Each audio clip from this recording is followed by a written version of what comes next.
What's up, my friends in the film fandom, wherever you may be and however you may be watching? Thank you so much for giving us just a little bit of your time.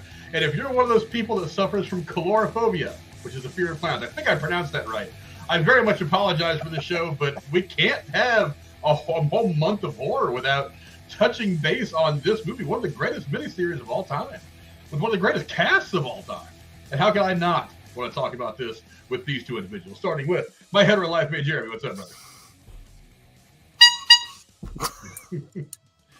beep beep, Jeremy. Yeah, that's about as much effort as I was going to put into that. Also, I'm not going to wear this the whole time because this thing is disgusting. Because I've worn this already in the cave and I sweated through it, and there's fog juice on it and my own sweat juice on it and shit, and it smells weird. So that was my effort. There you go. You're welcome. Ta-da! Face reveal. I do like this thing a lot, though. This thing is horrifying. I might have to dab it down a little bit. Yeah, Jeremy's been on such a hot streak with the little mini cosplay stuff that he does for the show that I can't really shit on him for kind of taking a day off. I mean, come on, the guy's giving us some bangers. I mean, let's give him a little bit of love, give him a day off. I'm sure he's going to come back with something pretty awesome. We've still got a couple of more horror movies to talk about the rest of this month, so I'm pretty sure he's going to come back with something good.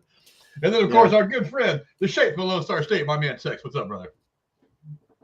You know, Pennywise always says, they all float down here.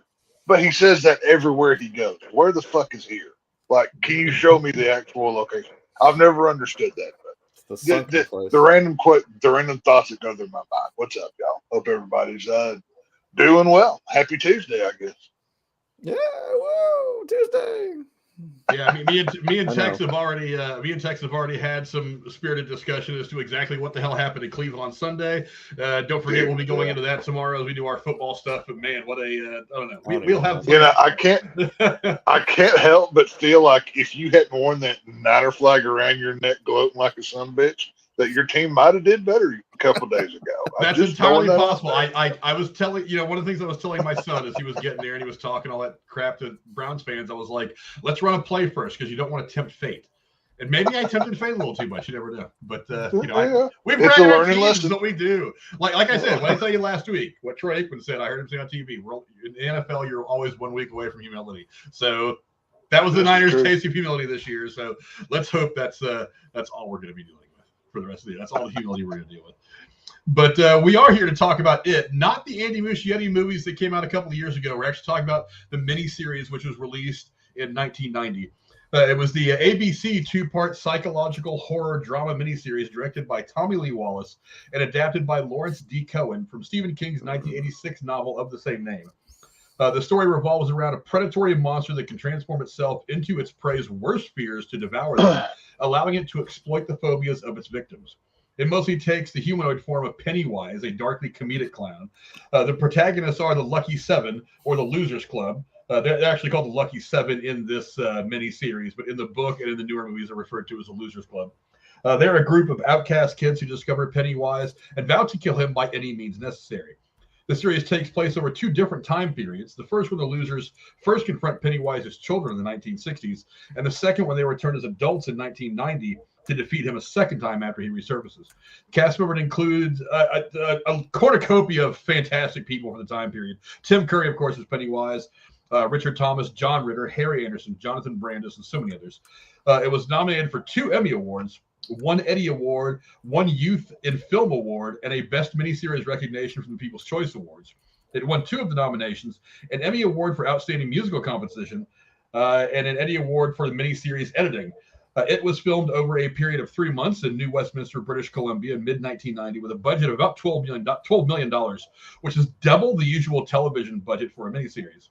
The miniseries was first broadcast during the November sweeps month. Despite the risk factors, mixed pre-airing critical reviews, and coverage of President George H.W. Bush's foreign trips cutting into the programming, it was ABC's biggest success of 1990, pulling through with a total of 30 million viewers over its 2 parts. As of September 2020 on Rotten Tomatoes, the miniseries holds an approval rating of 67% based on 24 reviews, with a weighted average of 5.59 out of 10. The site's consensus review reads, quote, though hampered by an uneven second half, it supplies a wealth of funhouse thrills and an indelible turn from Tim Curry as Pennywise the Clown. Let me start with you first, Jeremy. Give us some brief thoughts on the It miniseries. Again, one of the classics in television horror. Give us some of your quick thoughts. Michael Myers might be the original stare at you through the sheets, but this motherfucker, I mean, that's even the background right there. That shit is horrifying. That's a whole different.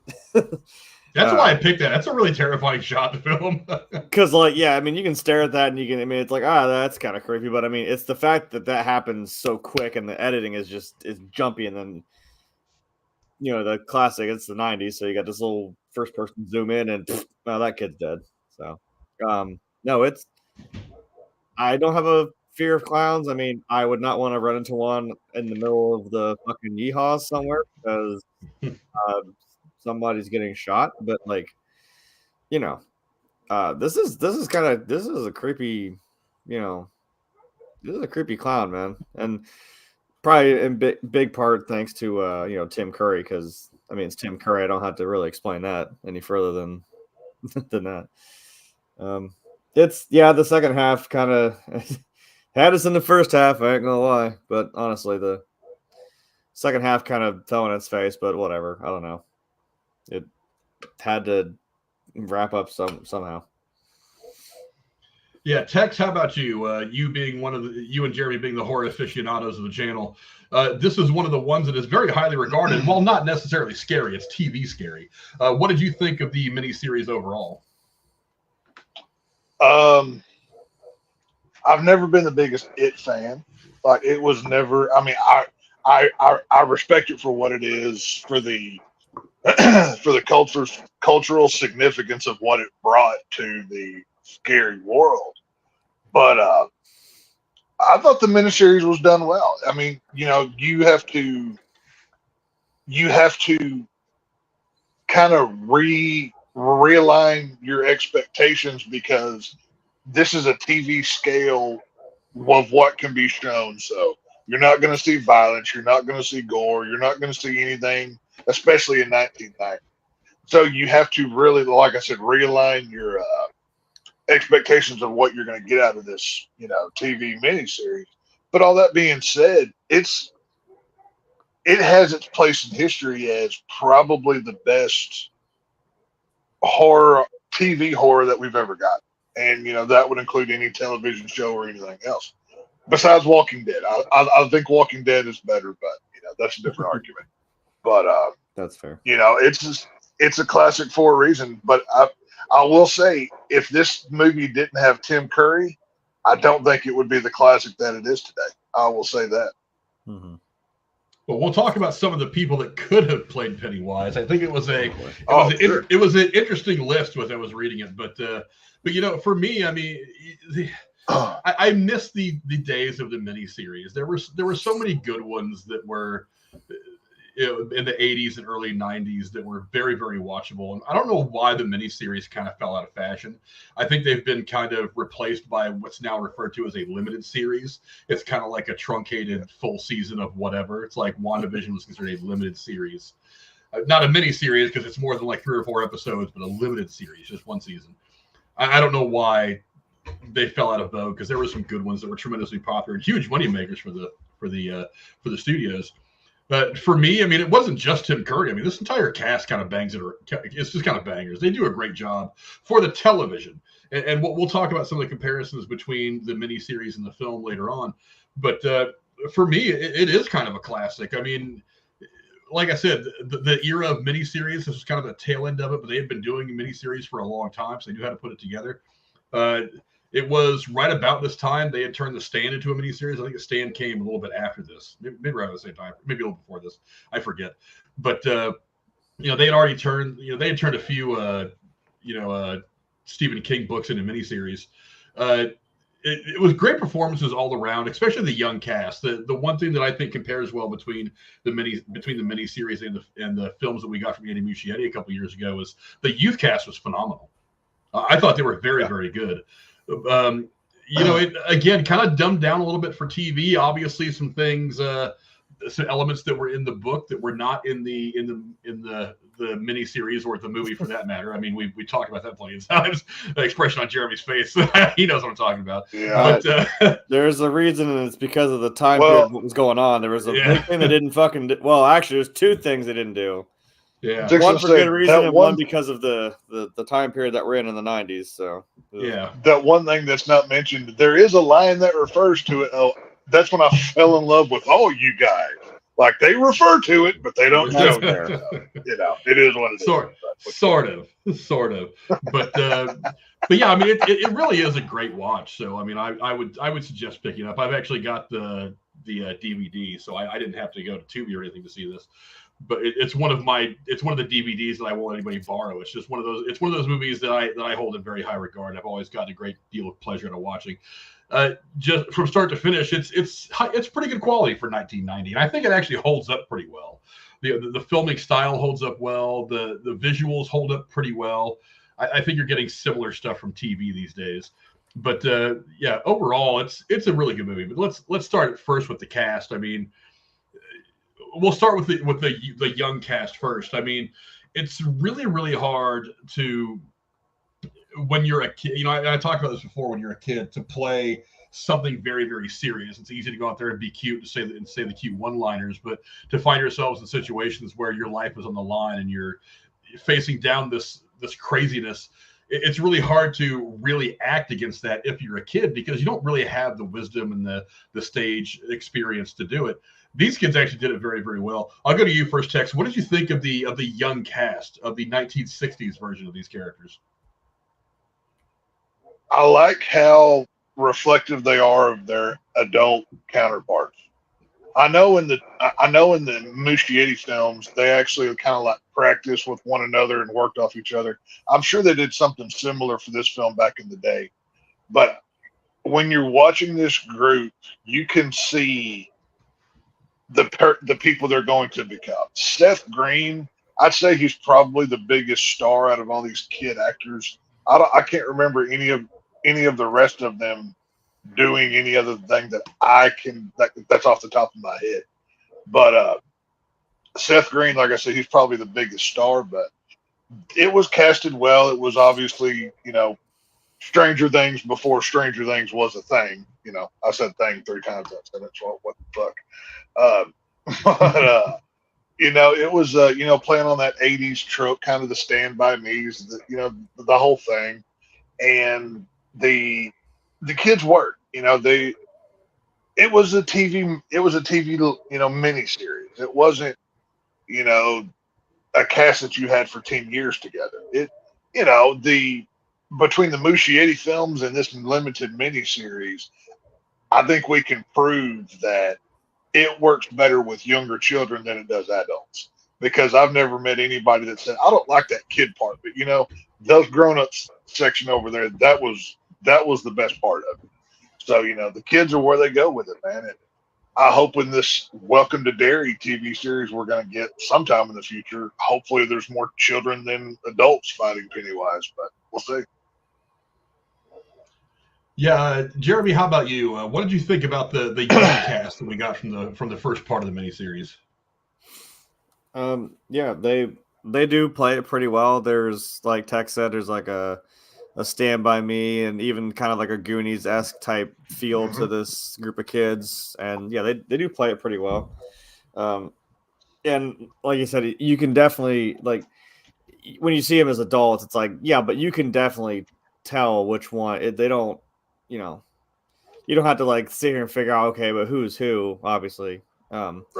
They sell it pretty well, and you can believe that these kids are, you know, or these adults, what, like 27 years later? 27 years. Yeah, 27. Yeah, every 27 years. I don't know. Seth Green annoys the shit out of me, but that's just me personally. So. Oh, he annoys me too, but he's probably the biggest star out of all those child actors. Yeah, I'm like, if I looked at all the kid actors, I'm like, well, the only one I think I would recognize and know off the top of my head would be him. But I'm like, every time I see him, I'm gonna punch him in the fucking face. But it's okay. I think he's kind of meant for that too. I think that's what he's going for. Well, yeah, there's a reason why they tell him to shut up all the time, basically, because he is kind of the. I do get it. I mean, he's kind of the obnoxious one, so I'm Right. I'm still that obnoxious kid. So I don't know. Maybe I'm just talking out my ass, but still. Yeah, for me, I thought the young kids did great. One of the people who could have been as big as Seth Green. It's really unfortunate, kind of where his life went. Is the blonde kid on the right, Jonathan Brandis. He ended up committing suicide in 2003. I'm not sure. I don't remember exactly what the circumstances were, but I think he fought depression and stuff like that. But so I think he could have been a huge star. But the youth cast, I mean, with the exception of Seth Green, for the kind of lack of big time credits they've had since this film or since this miniseries, I thought they did a very good job. Like I said, it's really hard when you're a kid to do anything other than be cute. Go up there and say the cute one-liners, like Jeremy was saying, like, "You got it, dude. You got it, dude." It's like, yeah, you get the giggle, but you're not really challenging yourself as an actor. And these kids really challenge themselves as actors taking on a role like this. Now, granted, they softened a lot of stuff because it was for TV and not for film, not for cinemas. I mean, obviously, the child actors did a fantastic job of the Muschietti films, but again, kind of a different medium, so you can do different things. But yeah, I thought they did a fantastic job. But let's move on now to the adult cast, and again, they were just as good. I don't know why I didn't load a picture of that, but I mean, the adult cast was also fantastic. Jeremy, what do you think of the adult version of these characters? Well, it's again, like I said, you can definitely tell and believe that these kids become these adults later in life. And I mean, it's like, yeah, when you're a kid, but then you're one way, but when you grow up, it's like you still kind of hold on to that, that little bit. And the thing is, like I said, they were all connected by this thing that they experienced like 27 years ago, and it's they all still, that's a great picture of Tim Curry just back there photobombing everybody. I was just kind of like observing everybody. I'm like, yeah, fuck, there he is, right there. Jesus. Fucking creepy. Yeah, but I don't know. It's weird that you can still kind of see the kids in these adults, which is wild. I guess really I'm not gonna say it, but obviously Tim Curry, but I would say John Ritter is probably the coolest one. I was always a big Night Court fan, so I'm always fond of Harry Anderson. Yeah, I was gonna say that's where I go if you want to ask who I appreciate the most in that cast. But yeah, even though again, that's what I'm saying. I know we're gonna have opinions about the second half, but man, y'all just gonna kind of go jump on a totally not animatronic and then put your wife on a bike and give her a fucking heart attack going through traffic. Yeah, that's just Jesus Christ. That's one way to shock her back to life. Jesus, man. Give her either you'll die or you'll live. It's like it's a freaking Saw game. It's like live or die. Make your choice. And just right into traffic. But Jesus Christ. What's his? Who's that? Bill, right? Yeah, Bill. Bill is the writer. You would think, yeah, he's definitely totally not Stephen King. But like his wife is kind of like the wife from Bobby's wife from Saw. She had nothing to do with this, man, and why the hell did she still get fucked up and then had to, again, you had to put her through something else to snap back to reality, Well, since you're talking about old Billy Boy, he straight up makes out with Annette O'Toole when he meets her in the damn Chinese restaurant or whatever, and he's got a wife he just left. So he's an adulterer as well, by God. He not only does... Are you saying they deserved it then? Pennywise was right. Hey, he cheated on and endangered that poor woman. She deserved none of these things. She deserved better. I'm just saying. Just throwing it out there, Bill. You're a terrible human being. So... it is what it is. Get a haircut, man. Jesus. I don't know. The scariest part of this movie, man. He turns around all of a sudden, big ponytail. I don't know. I do think Jeremy's right, though. For me, it's John Ritter and Annette O'Toole. I've always been a big fan of hers. I mean, she was the mom on Smallville. That's where I first kind of noticed her, but then I had seen her in it before, but I didn't recognize her like that. Those two really carried the adult class. Adult Bill, of course, he was on. Was that Little House on the Prairie? I can't remember the actor's name now. He was good, but Richard Thomas was in the Waltons. Or the Waltons. Yeah, sorry. I knew he was on one of those shows. But no, for me, it's John Ritter and Annette O'Toole. I've always loved both of them in this. For as bad as the second part is, they're the heart of it for me. And I just, for those two alone, the second part is worth watching, I would say. You know what I mean? Yeah, I look at that picture of all these people, and I'm like, Richard Thomas, who goes all the way back to, like I said, he goes back to the Waltons. He's got such a rich TV career. Annette O'Toole, who's been in everything from Superman. She played Lana Lang. Then, of course, on the CW stuff. She was in Nash Bridges. I mean, her great career that continues. John Ritter, who, if you love 70s and 80s TV as I do, is obviously a legend. Three's Company and so many other things. Harry Anderson, again, one of the funny. He made Night Court fantastic. Tim Reed, who, again, I'll show my age here as Venus Flytrap, the DJ on WKRP in Cincinnati, which was a fantastic show. And then played on Sister forever with the dad. So fantastic. So much talent. I mean, and even then, it seems like so many of them were just in their prime. I mean, John Ritter in his prime. Harry Anderson was, I think at the time, was still doing Night Court, because Night Court didn't end until like 92 or 93.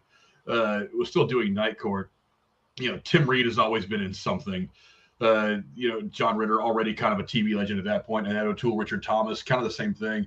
Just so much talent, because those were the people that had to be broken people, that had to remember they were broken.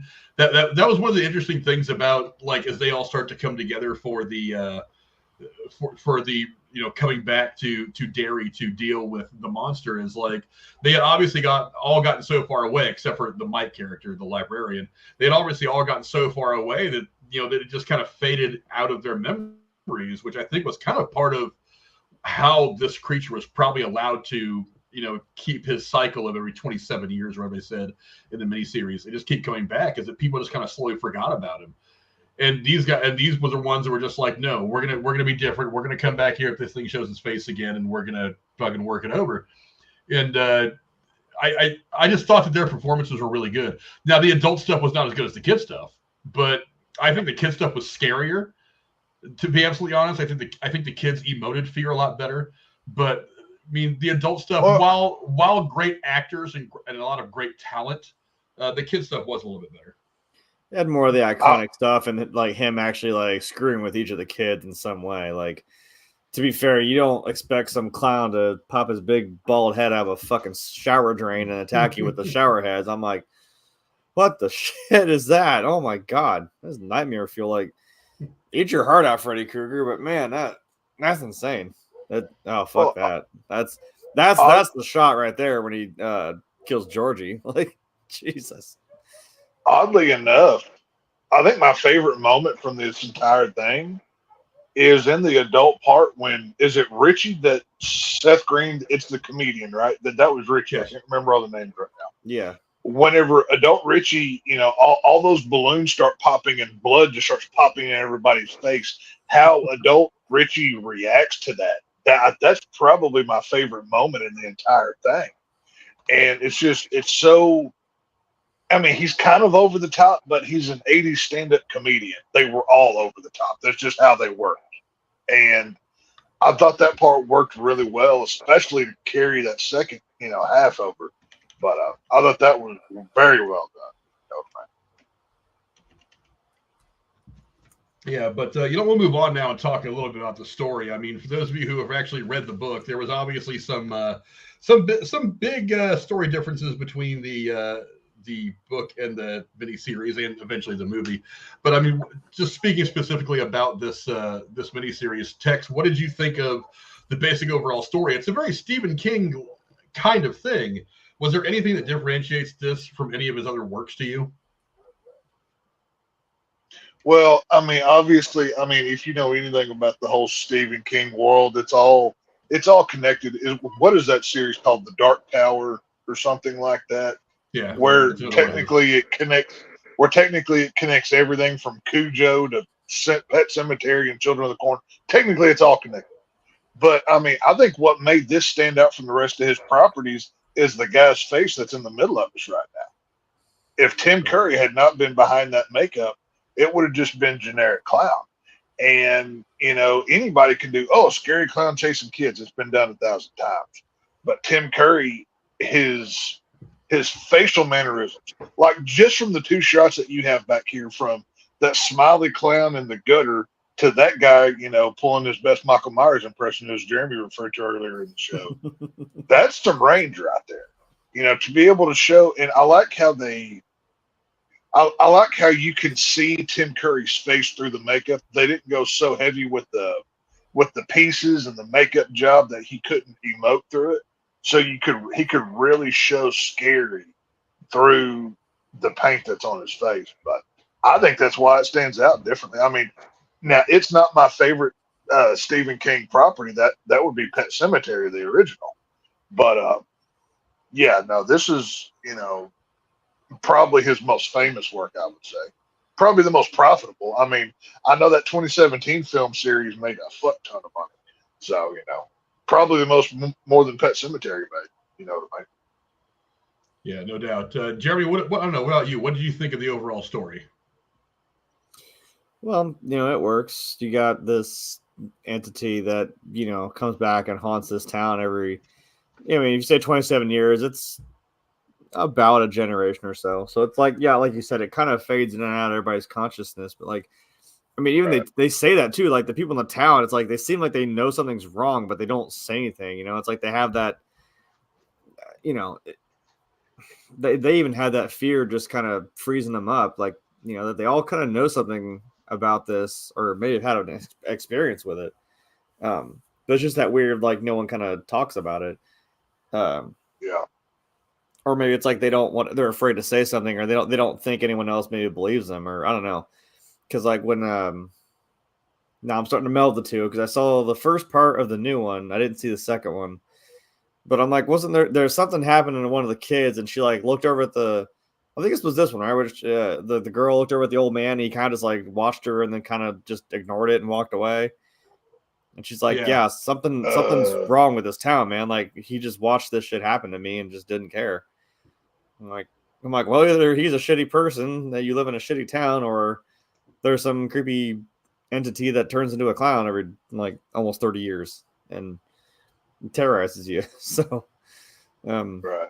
No, it works, and it's cool. It's like, yeah, now you're gonna have this group of adults. It's like now it's starting to creep back into their lives, and you think, okay, we all made this pact, and we're all gonna try to stick together. I mean, it's even we've all probably experienced that when you talk about your friends in high school. You're like, yeah, we're gonna stay together. It's like, yeah, but then life starts to happen and shit, and you do unfortunately drift away from some people. Grow apart.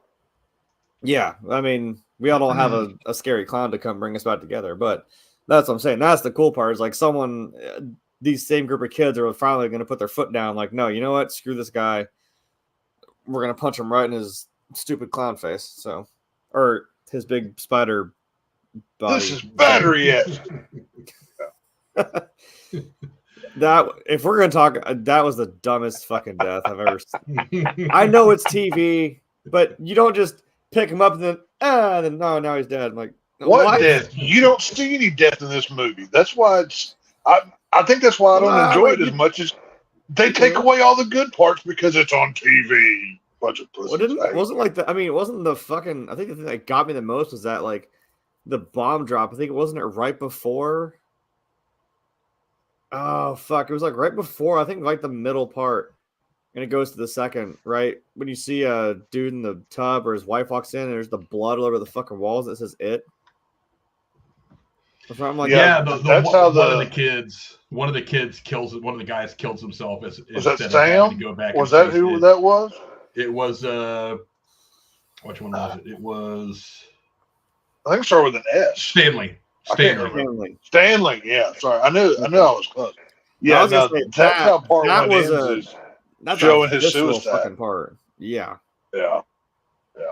Even for TV, like 1990 TV, like I think when I first saw, I mean, I saw this a few years ago, again, but like I was just remembering, like, oh my god, I remember how just like holy shit, that's a hell of a shot to just cut to intermission on. You know what I mean? Jesus. Well, That's it's some deep either shit. that shot or it's when Belt gets floated in the air straight like this. Then he gets bent in half and gets sucked up a shitter pipe. Like that was the one scene that was like stuck with me for a really long time. Because it's like, what? Like, whoa, like you don't expect to see that. You know, like, I mean, I'm trying to remember when I saw this. I was about 7 or 8 years old when I first watched the It miniseries. Like I said, my grandmother loved horror. She drugged me right through with her, and I'm so thankful that she did. But I was so desensitized at an early age. It's fucking ridiculous. It's crazy. But yeah, no, those scenes were pretty good. It's funny you say that because I was maybe like 10, 11, and Stephen King got me too. It was Cujo that I saw when I was that young. It does good. Yeah. Well, when you've been attacked by a Saint Bernard before in your life, that's also why it's like, wow, that's not fun. Jesus Christ. Yeah. That would hit me that could be traumatic. Yeah. That would hit me a little different. Like, I'm not afraid of dogs. Obviously, I love dogs. Just a bad experience, and I remember it to a degree. But I mean, I was also like, what, 2, 3 years old. But I was like, oh, that's fun. That's Stephen King's got a hold of us in our impressionable years in some capacity. It seems like. Jesus. That is one of my favorite Stephen King's, period, though. I mean, that's a horrifying movie. That's a bad situation to find yourself in. I mean, holy crap. Well, Jesus. Oh, yeah. I hope you do that movie one day. Like, that's a fun fucking movie to do. Which one? Sorry, I was reading something. Cujo.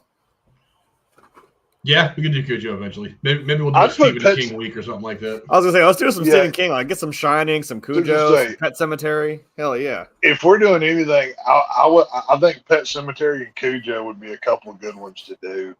Yeah. I don't know. It's The Shining. I mean, it's kind of bad to say, but I'm not a real big fan of The Shining. I know that's like a horror icon, in film, but I'm just like, it never. I like it, but it doesn't hit me the same way. It's fun. I don't think it's straight up horror as much as it is kind of like it's psychological. Phoenix's Joker. It's psychological. It's just watching this guy slip into madness. So, but like you always have the image of him, like the axe in the door, and here's Johnny and all that. So it looks like a horror movie because that's like the one scene that they always throw out there when you talk about The Shining. But it really is kind of his descent into madness. It is the most isolation, the most entertaining part of that movie. That's what kind of engrosses you. I love the story of it. I mean, look, Stephen King's stories, whether book or film or television, you can't say that he's not weaving a pretty interesting yarn with these characters.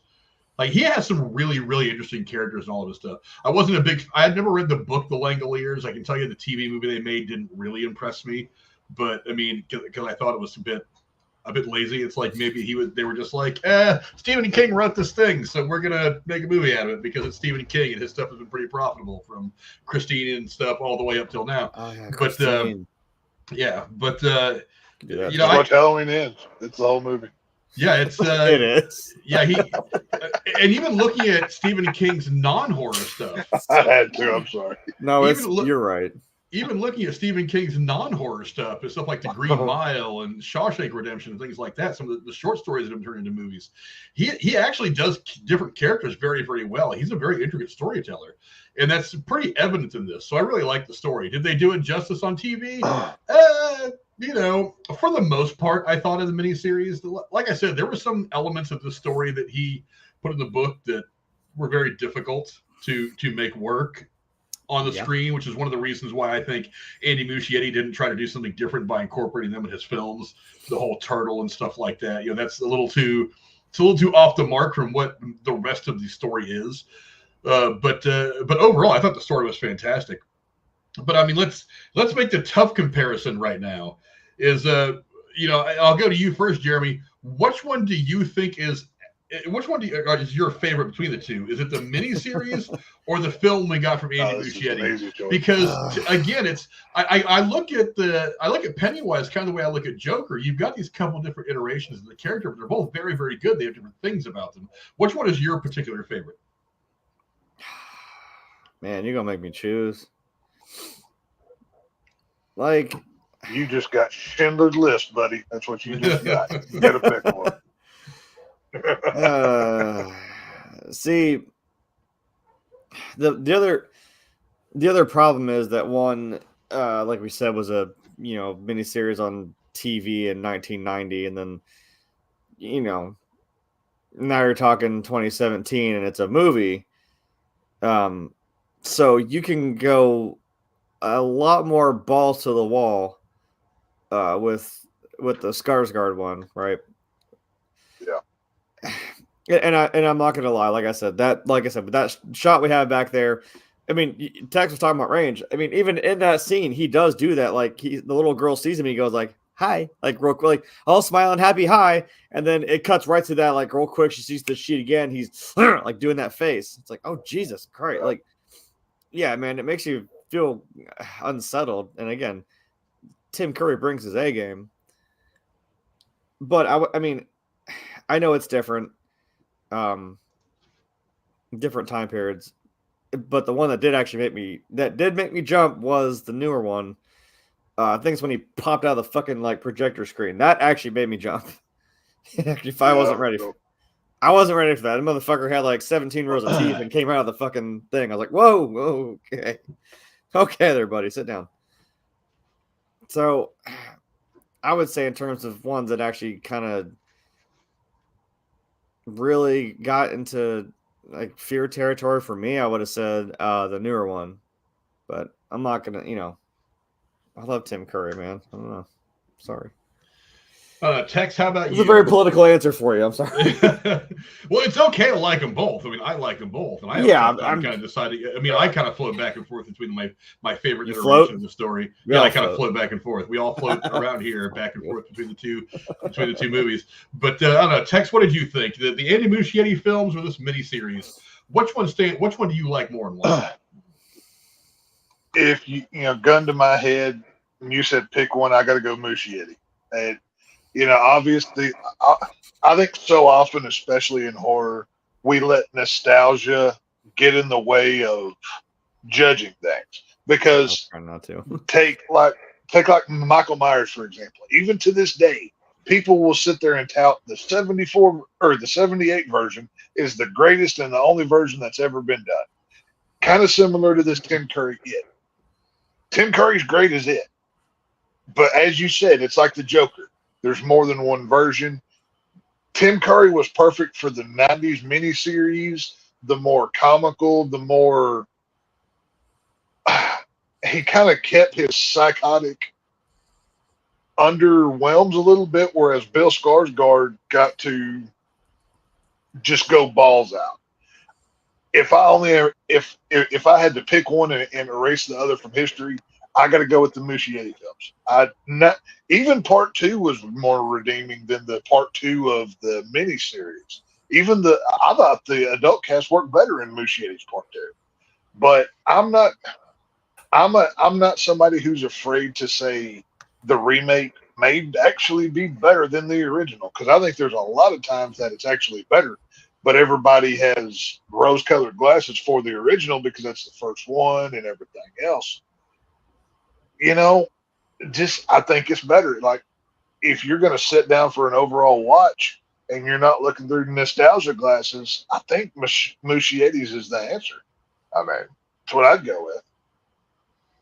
Yeah, for me, the nostalgia in me wants to like the 90s one more. But right, that's what I'm saying. The Muschietti movies are better horror.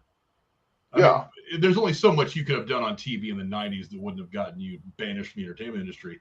Obviously, you wouldn't be able to show some things. I'll talk in a minute about one of the scenes they ended up cutting from this because they said it would be a little too much for television. But I think the Andy Muschietti versions are better horror. I think that, like I said, I think it's a great comparison to kind of look at these two Pennywises and kind of compare it to the different versions of the Joker we've gotten. I would consider Curry to be more something along the lines of Jack Nicholson's Joker, whereas Sarsgaard's was more like Heath Ledger's Joker, much darker, not nearly as comedic. He was a straight up monster, whereas there were comedic things about Curry's performance that, again, were a little bit filler, but also maybe just because maybe it was a creative thing. I don't know. Maybe they wanted to kind of draw you in with the funny clown thing, just so the crowd would feel like they were getting a little bit closer to Pennywise, and then he eats somebody, and you realize that he's really not a funny clown guy at all.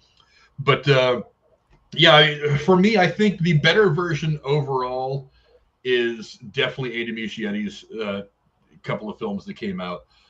I don't know that I can pick a favorite. I think I would probably still pick Andy Muschietti's. I think the horror makes the story better. I think some of the blood it tells the rest of the story. Yeah, I think it finishes it all. Yeah, this is at its core, it's a horror movie. I mean, right. Like I said, Stephen King does a lot of different kinds of storytelling. I know he gets kind of painted into this corner of horror, but he actually, a lot of it is suspense and drama and the spiritual stuff, like about ghosts, not necessarily blood and guts horror, like you like with Friday the 13th and all blood, guts, and spit and ass. It's not that kind of horror. It's much more suspenseful, psychological stuff. And I think he gets kind of pigeonholed into this horror thing, but he's actually always done a lot more character work than that, because there are some horror movies that are very enjoyable, but all they really are is the guy with the hockey mask and machete hacking up teenagers at Camp Crystal Lake. They can be kind of one-dimensional, and while that's entertaining, it's not. This is much more story driven. You know what I mean?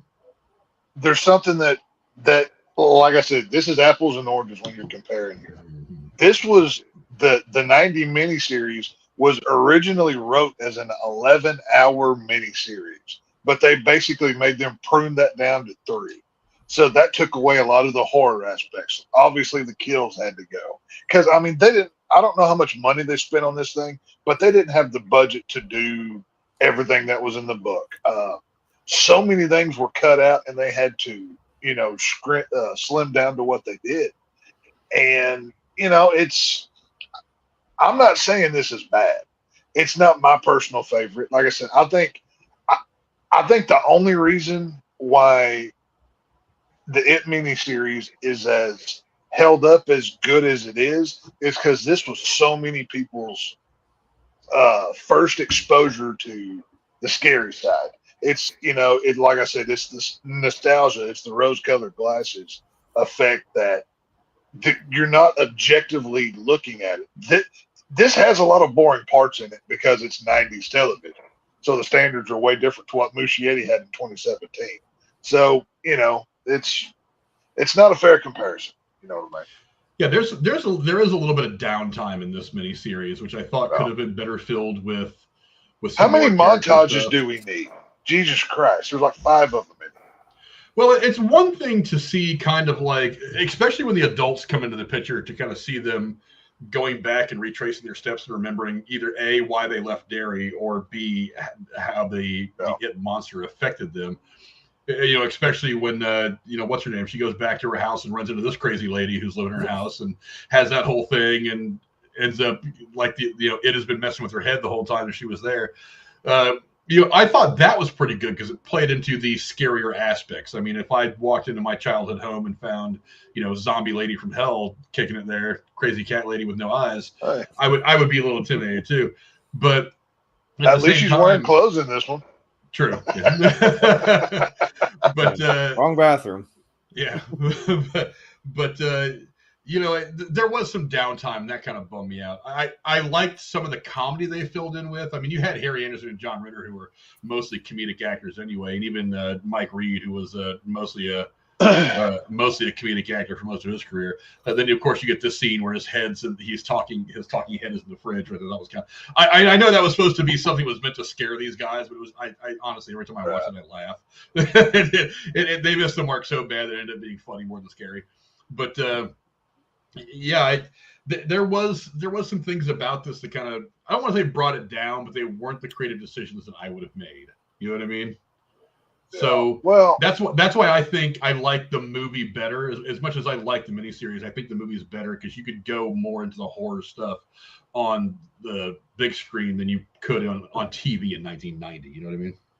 Mm-hmm. right. Well, and like I said, this isn't a fair comparison, but in 1990 we also got Tom Savini's remake of Night of the Living Dead, and that was a movie that went to theater, but it was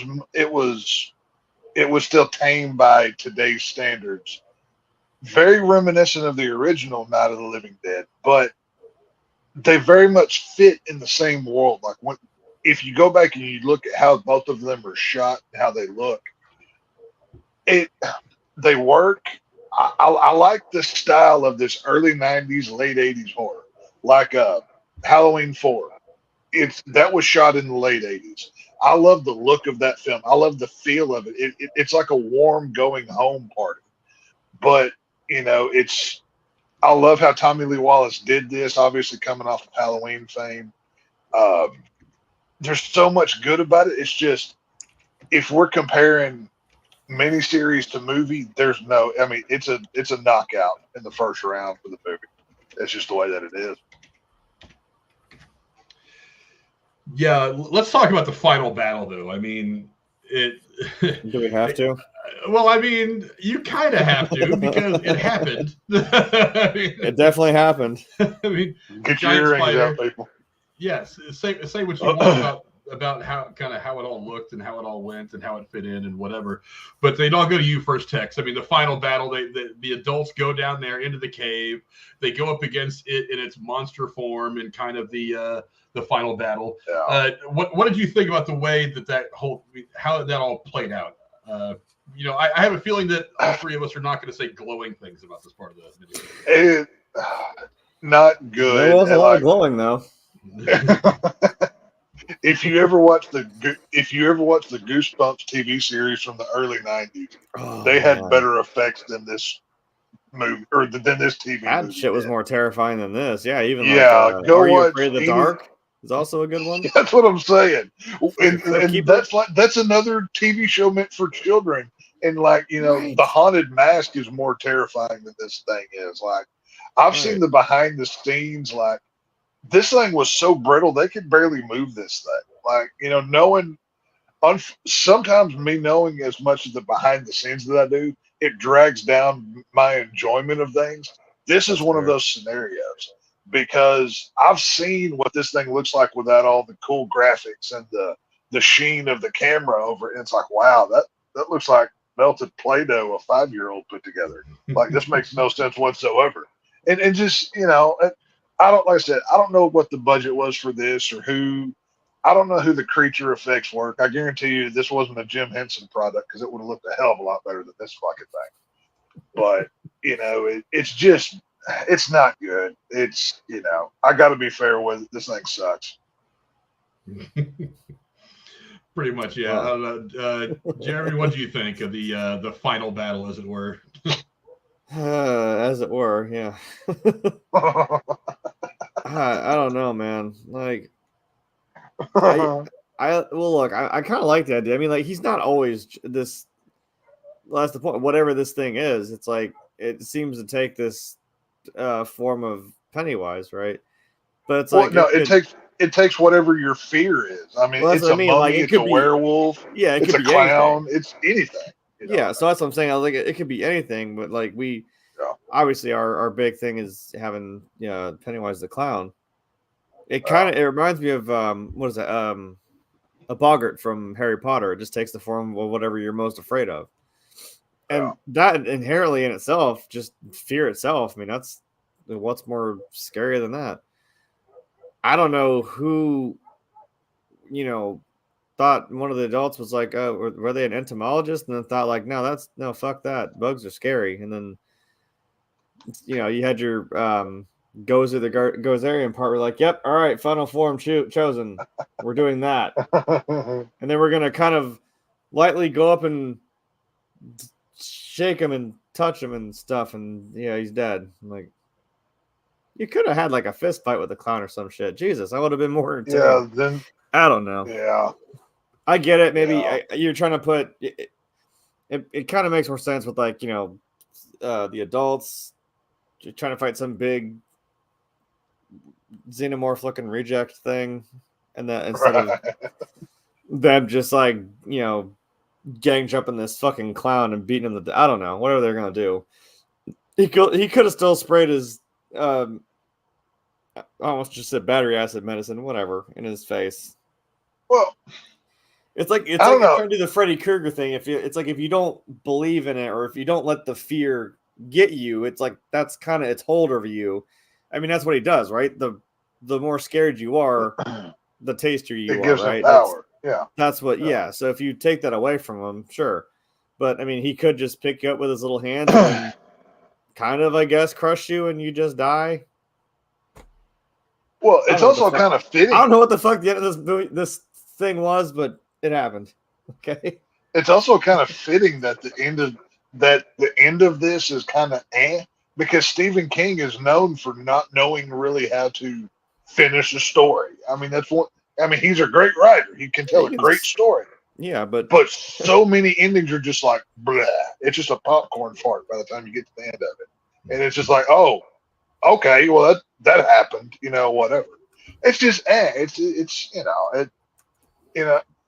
I don't know. Like I said, it sucks. It's you know, no thank you. Good start, good middle, and then kind of it peters out at the end. Yeah. Well, you know what? For the writing of the ending, I mean, say what you will about Stephen King. I think some of the endings have been good. Some of the endings have not been so great. But I mean, you can't blame him for the creative vision of the director and of the people who made the miniseries.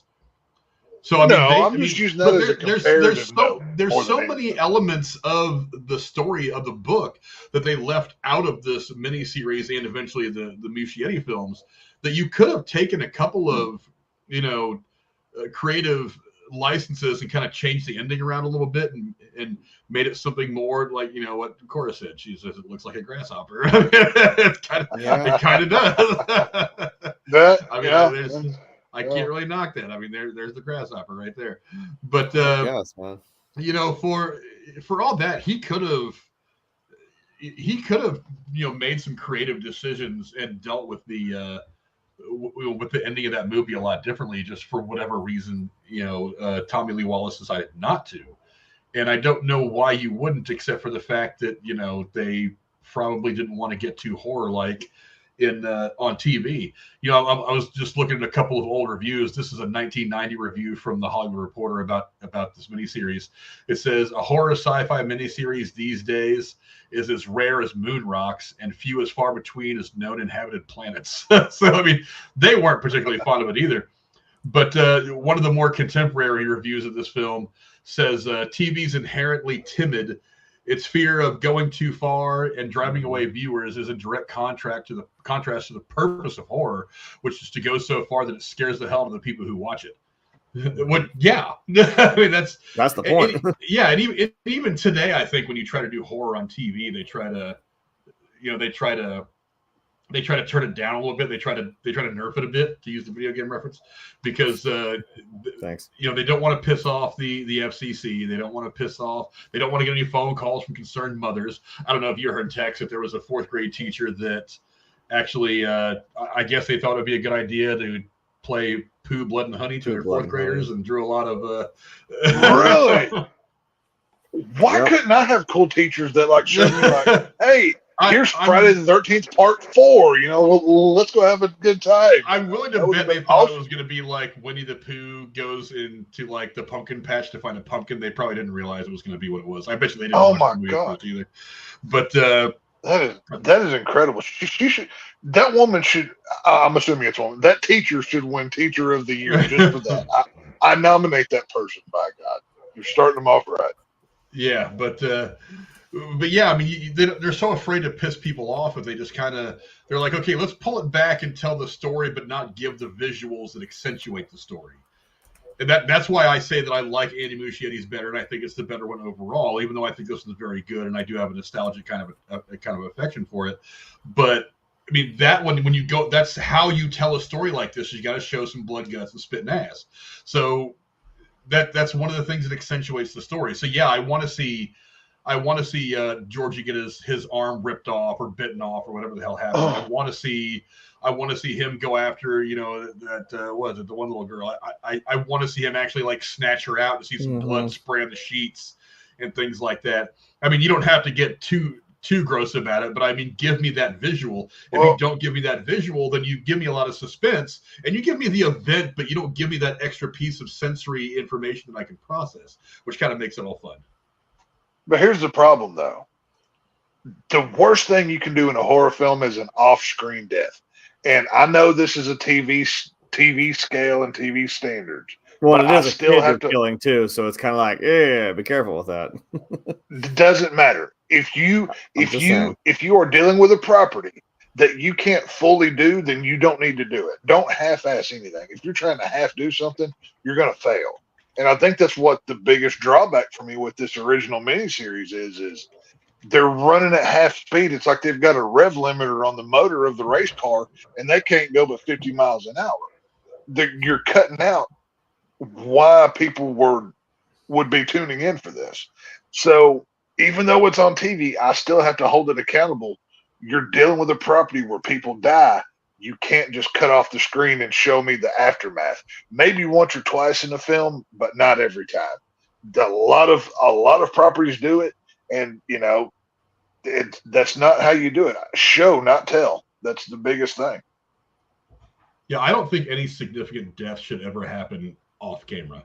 Yeah. I mean, horror. I mean, let's face it. One of the reasons you go watch a horror or slasher film is to see death, dismemberment, and chaos. That visual sensory overload. That's one of the reasons you go see a movie like this. Like I said, stories like this can be extended. Now, I'm not saying you got to show everything. I'm not saying you got to go to an extreme, but you have to show some of the stuff on screen as not just for sensory stuff, but really for payoff. I mean, can you imagine if you saw, Jason Voorhees walking up to the camper on the lake and he's got the knife up, and then he walks out of camera and you hear like stuff hitting, but you don't see any blood, you don't see anything. You're like, right. That's kind of deflating. There was the buildup of that moment, and then you only deliver about 20% of the moment. It's not the same. Off-screen deaths are the equivalent to you take a girl out, you have a good dinner with her, you go to a movie, you're making out afterwards, you think you're about to do it, you get your pants off, and then she gets up and goes home. That's what an off-screen death is. You're getting blue ball. They're taking you right up to the thing you want to see, and then, nope, not going to happen. Sorry, Johnny, but you're not getting laid tonight. I'm going home. That's what an off-screen death is, and it's the biggest sin a horror movie can commit. A bad death is better than no death, but if you're just going to show me, and then nothing, no, that's bullshit. That's a little bit worse than a jump scare, and on the scale of bad horror, and not showing me is the worst. So, got to be honest about it. You know what I mean? Yeah, I was talking about that fourth grade teacher that showed Winnie the Pooh Blood and Honey to their kids. JSP says we can't all have Mark Harmon from summer school as a teacher. I know I brought that up to you before, Tex. The two guys in that movie are obsessed with special effects makeup and the Texas Chainsaw Massacre. Yeah, I don't know. Do you know the movie Summer School with Mark Harmon? Yeah, I've seen it. Yeah. In the movie, he actually plays Texas Chainsaw Massacre. Now, those kids were in high school, so I mean, say what you will, but and it was also in the 80s before everybody got so oversensitive. But same thing. I wish I had Mark Harmon as a teacher when I was a kid in the 80s. But let me compare this really quickly to another great piece of Stephen King miniseries work that came out in 1994, The Stand.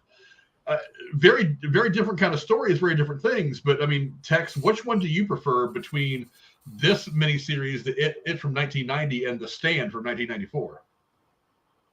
I'm not sure I've ever seen The Stand. I don't think I have either. I was like, what the hell are you talking about? Don't think I've seen that. Oh, it's good. I can't remember. I mean, I may have seen it and just not remembering, but I do not recall off the top of my head saying that. You know what I mean? I'll have to look that up. I haven't seen that one. I'm looking it up right now. Oh, it's very good. They actually came out with a newer one a year or so ago. It had it said 2020. Yeah. Yeah, that one. Okay. I haven't watched that version of it yet. A lot of people said it wasn't nearly as good. A lot of people said it wasn't very good at all. So I haven't really tried to watch it. But the one that came out in 1994 had Gary Sinise, Molly Ringwald, Rob Lowe, baby. Woo. Rob Lowe, Ozzie Davis, Miguel Ferrer, Matt Frewer, the guy that played the weird TV guy, Max Headroom. We talked about before. Yeah. Yeah, there's so many great actors in there. I mean, Shawnee Smith is in it. She plays the crazy girl that hangs out with Randall Flagg. Smith. Randall Flagg is, of course, the devil. Played very well by Jamie Sheridan. But yeah, Kareem Abdul-Jabbar is in it. I mean, it's got so many people in it. I mean, geez, I'm going. Ed Harris has got a small role in it. Kathy Bates has a small role in it. Shit. Sam Raimi. Not Tom Holland, but not the Tom Holland that you guys know. John Landis has like a small role in it. Stephen King's got, of course, his little cameo. Things like that. It's actually quite good. The greatest cameo that Stephen King ever did was in Creepshow, having all that green shit grow all over his body and face. That was the best thing that Stephen King ever did on camera. I love that thing. Yeah, but I thought that was a very good miniseries. Which one is my favorite? I'll have to check that out. Yeah, because I'm a big fan of the character work. I think between the two of these, my favorite is The Stand. It's a fantastic movie. It's got a lot of people who were really big through the 80s and into the 90s. Were like, I mean, Gary Sinise was really just kind of, I think it was really just kind of hitting his zenith at the time. Molly Ringwald, of course. That's the same. Molly Ringwald. That's the same year as Forrest Gump, right? 94. I believe so. Yes. Yeah. So yeah, I believe somewhere around there. Lieutenant Dan, you ain't got no legs, Lieutenant Dan. And then, like, what? A few years after that was Apollo 13. So. Okay, Forrest Gump came out in 93 or 94. This picture is him on the set in 93. So 94 was Forrest Gump. Let's film. I'd have to go to his television. Was it like 97 or 8 was? So 94 was The Stand. The Stand was released. 94 is Forrest Gump was released. So yeah. Yeah. So, same year. Huh. This looks kind of cool, actually. I'll have to check that out. Yeah, I'm going through some of his stuff, and I'm just like, good God, some of the TV and stuff that he was in before he really popped off. He was in The Grapes of Wrath. He was in. Actually, I do remember seeing him in. I think it was a TV version of Mice and Men. I was like, wait, when was the Mice and Men? That was 92. That came out in 92. That was him and John Malkovich. Hey, Malkovich. Yeah, but that was actually really, really good as well. And then, of course, 1995, Apollo 13, and at that point, kind of everybody knew who he was. But let's see. But yeah, I don't know. My personal favorite is The Stand. I really suggest you check that out. It sounds cool. I'll have to look for that. Basically, what happens is, I don't know if you're familiar with the story, but basically what happens is some super flu gets out of a lab and wipes out a good portion of America. Or the world, really. So it's kind of like Resident Evil in a way, but it seems like we just went through something just kind of like that. It's like we've been through this. It's kind of funny. Maybe that's some conspiracy pre-programming, like they were setting up for this plan. You know what I'm saying? It's kind of funny how that happened. This kind of thing. But yeah, and Gary Sinise ends up becoming like the leader of this group of survivors that kind of coalesces. And Randall Flagg, who is essentially the double who's trying to come to Earth and kind of take over what's left. Shawnee Smith is like I don't know if she was like a stripper or whatever. She was just some crazy girl that he finds along the way. And she ends up kind of becoming his woman. And all these crazy people that get into some shit, they get into bad shit. It's basically, it really is all that's left of the world is good and evil. And the good people like Gary Sinise and his crew have to face off with the evil and, sacrifice and blah, blah, blah. It's a bit long-winded in the middle, but it's actually a really, really good watch. I've been wanting to watch the new one, but a lot of people said it was kind of average. It wasn't as good as the original. Some people just said it wasn't very good at all. So I've been putting it off. Right. Eventually I'll get around to it. But let's also talk about some of the great images that we get from this movie. I mean, that right there is just it's a staple of any horror. I think that's one of the reasons why they actually made that scene in the Andy Muschietti films a little bit longer, because that whole sequence of him poking out of the storm drain talking to Georgie is kind of iconic. You know, it's iconic Stephen King scary horror vision. Stuff like this, I think, is fantastic. There's so many great images from this movie. I wish I could have gotten all of them. But that right there looks like a scene out of Killer Clowns from Outer Space. Yeah, and then another one, of course, is this one. Just so many great images.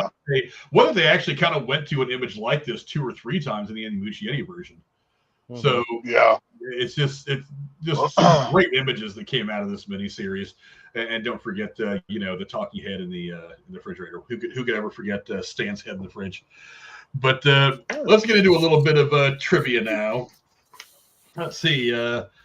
Henry Bowers, the gang leader of the group of 50s greasers assholes that because those were still a thing back then. Jared Blanchard, who played the young Henry Bowers, hated having to call Marlon Taylor, who played the young Mike Halen, the N-word, and would often apologize to him before and after filming for his character's use of the slur. I'm actually surprised they put that in a TV movie at all, even in 1990. Yeah. Hey, I go back to what Samuel L. Jackson said to all the white guys like Leo DiCaprio and all them whenever they had to say it. It's like, motherfucker, say it. We're acting. You're not going to offend me. We're playing a role here. You got to take your feelings out of it. You know what I mean? He's not calling you that. You're doing a timepiece era thing. It is what it is. I don't think it's a problem. Yeah, but again, this was 1990. This was about 10 years before people started to get really oversensitive about that kind of shit. So, But let's see. Where's the picture of the adults? John Ritter actually retained one of the playing cards with Pennywise's face on it after filming Wrapped. John Ritter was actually a huge Stephen King fan and was trying to get into several of the Stephen King inspired books or TV shows and movies that were coming out from from really the 70s, I think was when they started doing like Christine and all that, all the way up until this. He was trying to get into a lot of them because he was a huge Stephen King fan. That's cool. I mean, at least I gotta say, John Ritter's vest in this movie might be the coolest character out of anybody because he just looked badass in this thing. Like, fuck yeah, he black does. Leather vest going, He just knows got a bit of a Han Solo thing going on there. He's rocking it, man. Yeah. I like it. Yeah, he knew he was cool. He got the beard going. He's got you guys got the vest. You got your. You look like he's got the whole beard. It works. Then the two of you try to look like Jeff Foxworthy in the middle with your stupid little mustache. But hey, whatever. Bill tried to ponytail at least, but I mean, damn, I don't know. Right. We actually just did the Blair Witch Project. This area that it was filmed actually got a little bit of notoriety of its own. Since it was first aired, there has been a lot of speculation about the sewer building pump house. Fans wanted to know the location of the real building, and rumor was that it was a built set that was immediately torn down after the filming. The real building is the old Bunskin Lake hydro plant in Canada, which looked vaguely different in 1990, but after it shut down in the early 2000s, it now retains a more faded look. People can go up to it, but are prohibited from going inside without authorization. Because I would imagine it's probably still kind of a dangerous area just to kind of walk in there. There's clowns in there and shit, man. Sure, And you could drown, that kind of thing. No, no, you'll float. It's fine. Well, everybody floats down there, isn't that the whole point? I mean, you're fine. You won't die. You might get sucked into the deadlights through a shit tube, but you won't die. You'll be fine. You'll come back every 27 years. You'll be good. No worries.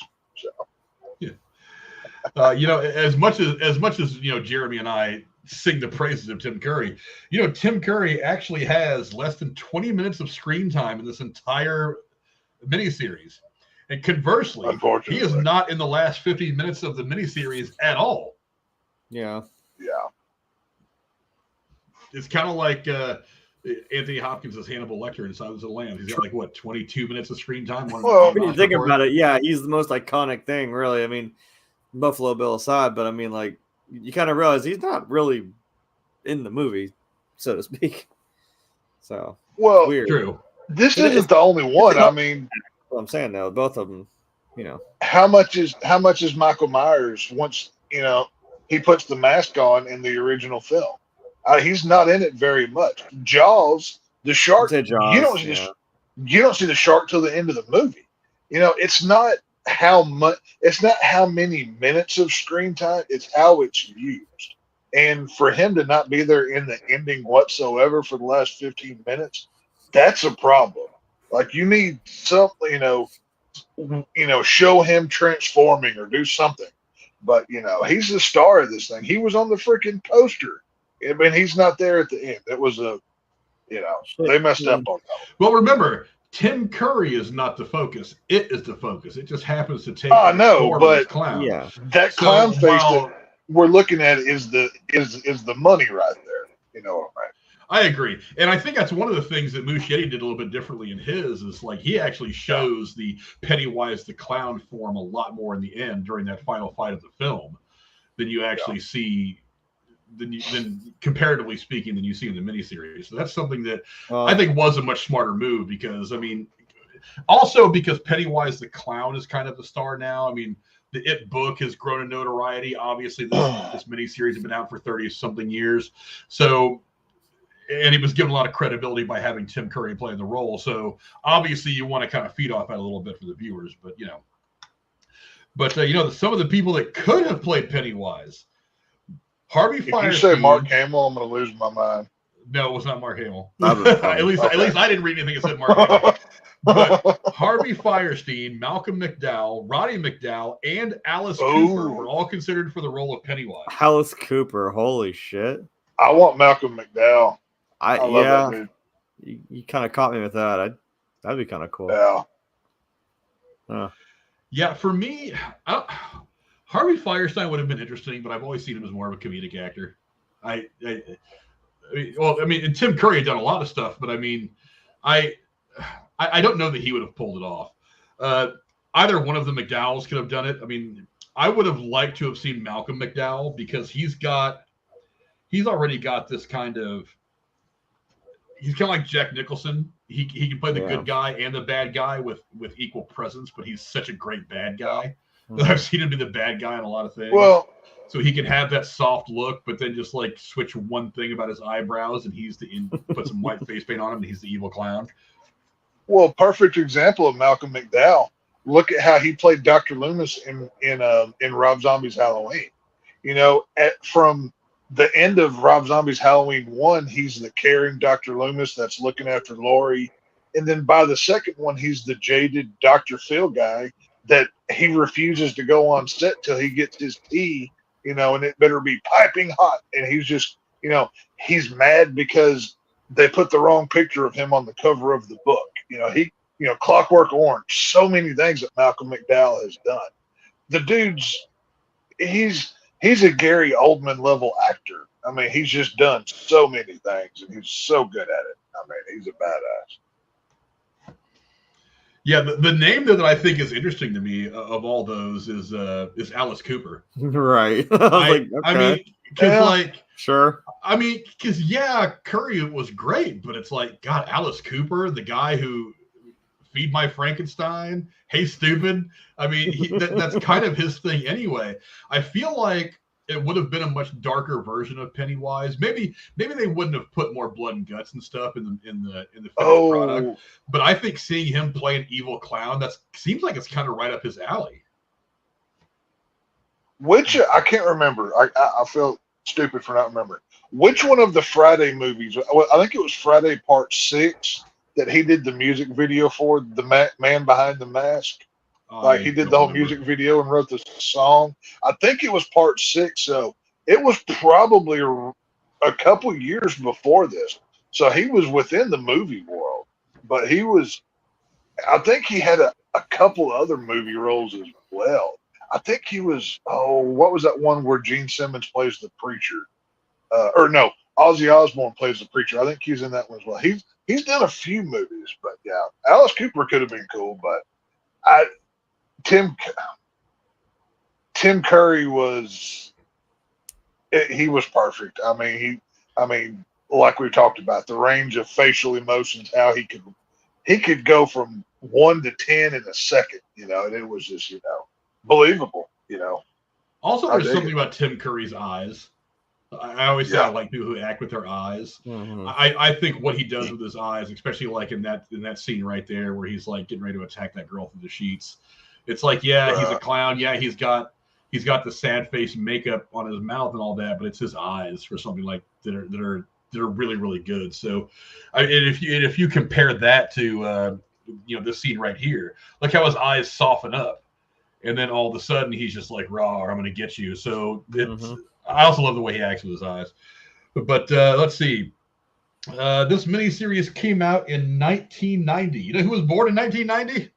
Not me. Bill Skarsgård, the guy who would go on to play it. Son of a bitch. In the Andy Muschietti films. So yeah, kind of. There were some interesting dates. It's an odd coincidence, but a fun one. You know what I mean? Not significant, but it was still pretty cool. I thought it was interesting anyway. Well, like I said, I know it's. Wait, so does that mean he was 27 when the new movie came out? That's Jared. I just did quick math. I'm like, wait, 2017. Wait a damn second. Hold on. He comes running every 27 years, don't you know? They did that shit on purpose. You know they did. That's the thing. Like I said, Tim Curry will always be remembered as Pennywise. Just like Jack Nicholson will always be remembered as Joker.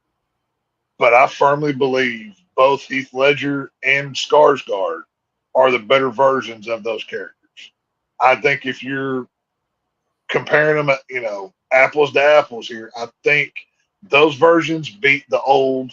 I'm not saying the old ones are bad, but I think the newer versions beat the older ones. I really do. I really do think that other than it, Tim Curry is going to be remembered either as Dr. Frankenfurter, obviously, or the butler from Clue. I really do think that. I mean, if you went to any Tim Curry fan and said top 3, they would probably come up with this and those two things. They might go to some other things. I don't know. But me personally, when I think Tim Curry, it's Frankenfurter and the butler from Clue. That I always that's where my mind first goes when I think of when you say Tim Curry.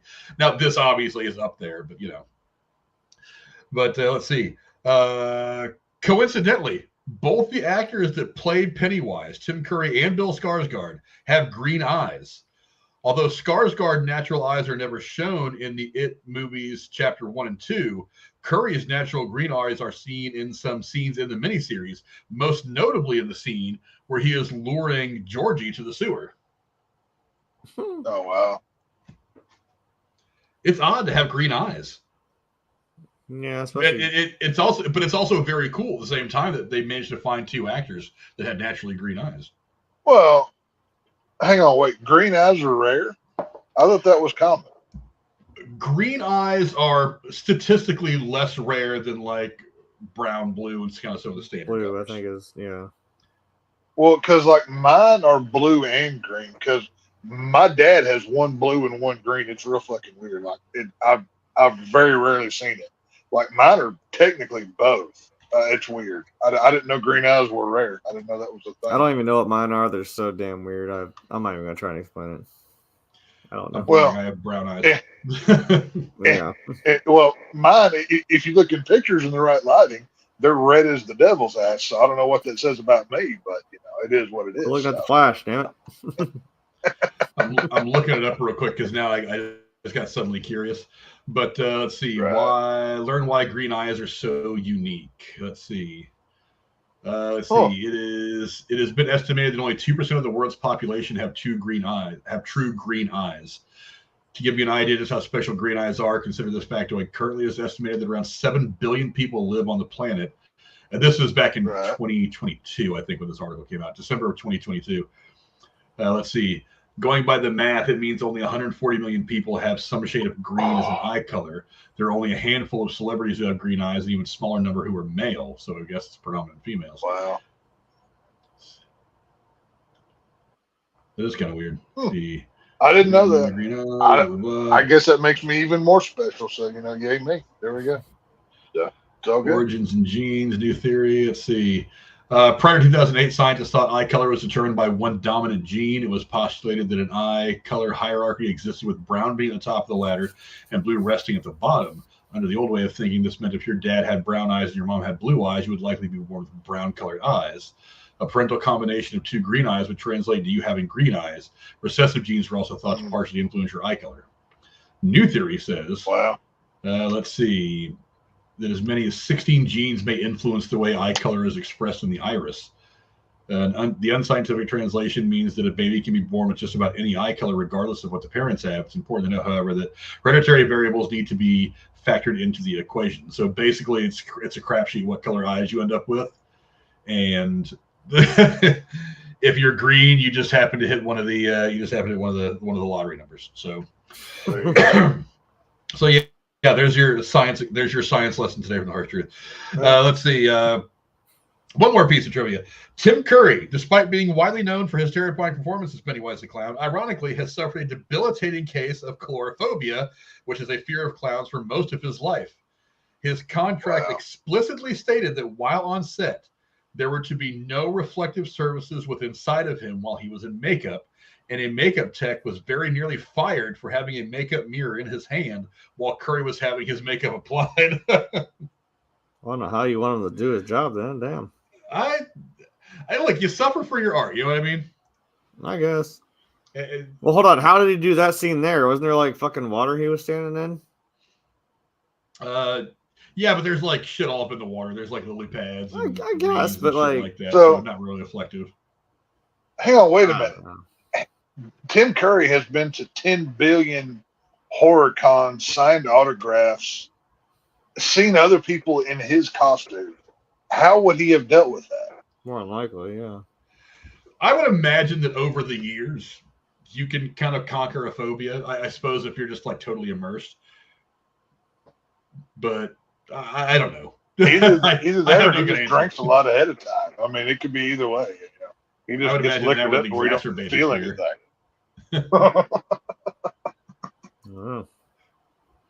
I don't know. But, that's weird. I don't know. I thought that was kind of funny, but let me see. That's crazy.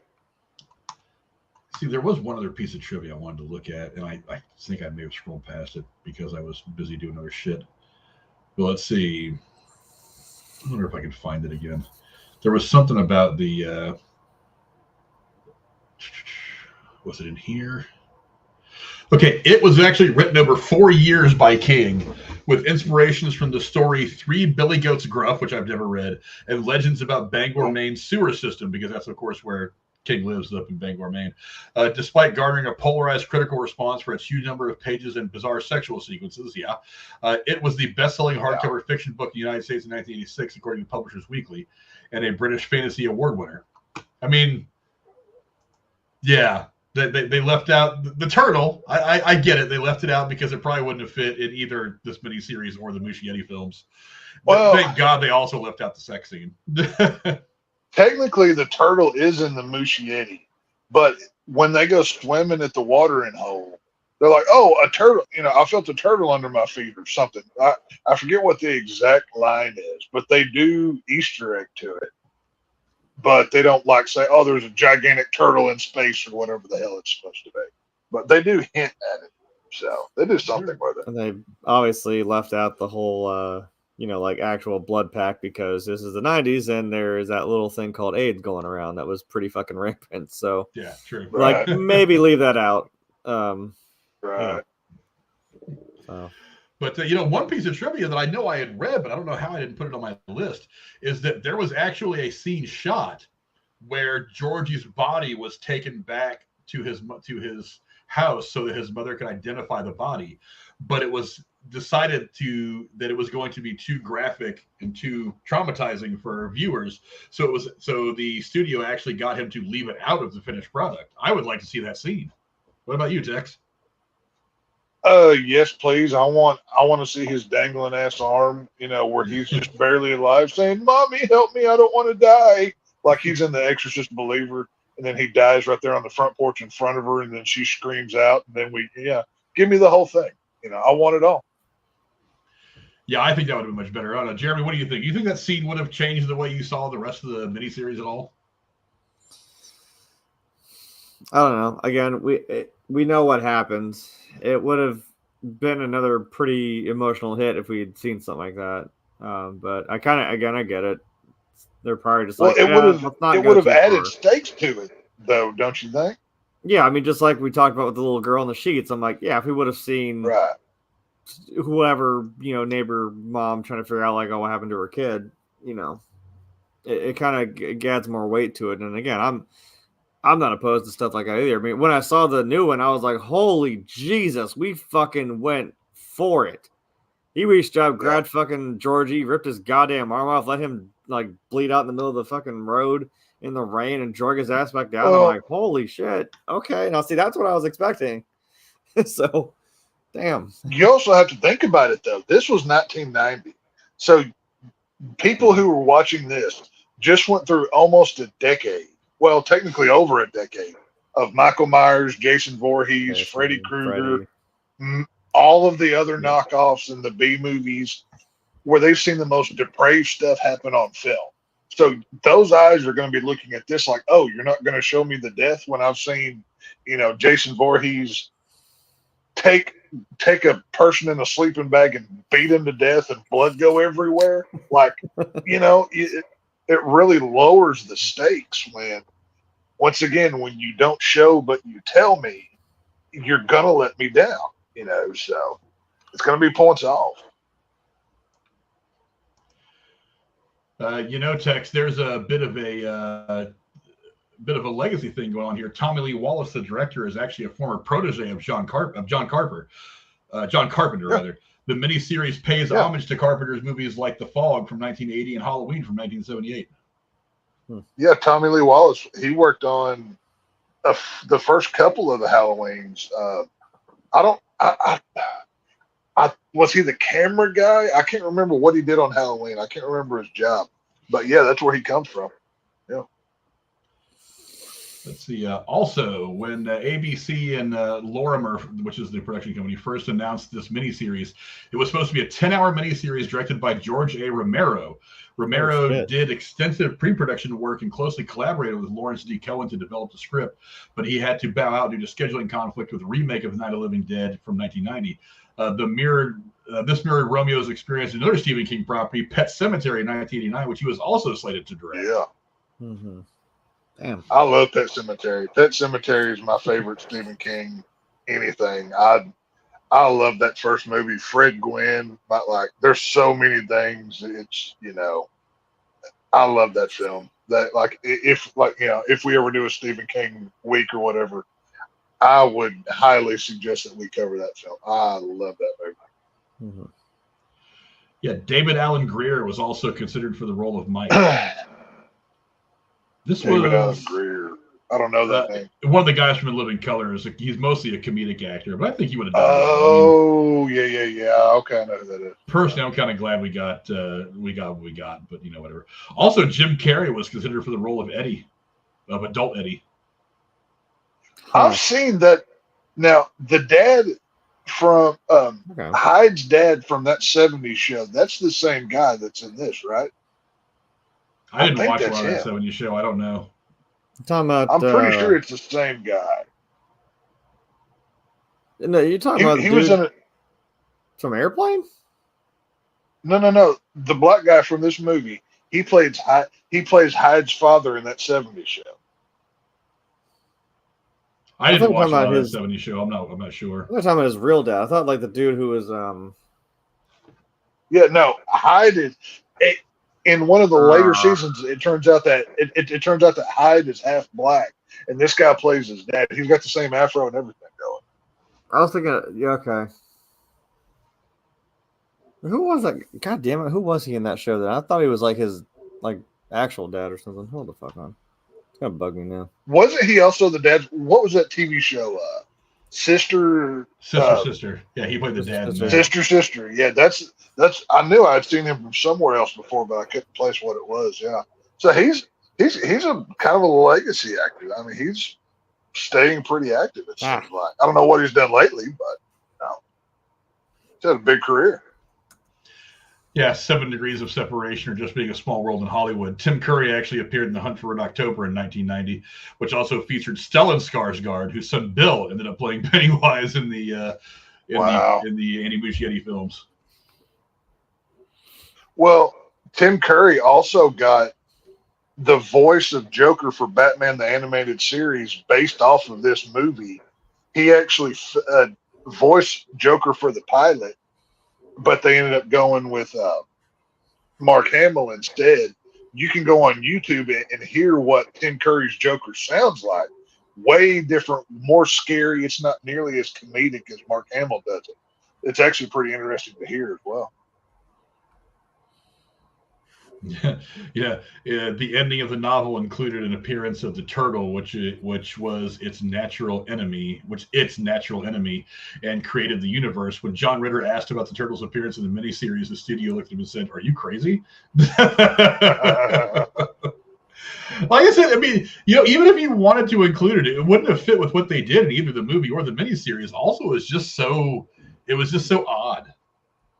How would you introduce the turtle, though? Like, let's say you're being given the opportunity to direct trilogy, whatever. How would you introduce the turtle? Like, I can't think of a way that I could do that. I mean, you could have had one of them have a pet turtle, and then, like, at the end of the movie, somehow the turtle comes into play. So maybe the turtle materializes into some other being that fights the it monster. I don't know. I mean, I'm spitballing here. I don't know. Right. No, of course, I'm putting you on the spot. Yeah, that would be really, like, that's something. It's kind of like when, some things work better in comic books than they do in, like, a superhero movie or something. It's one of those kind of things.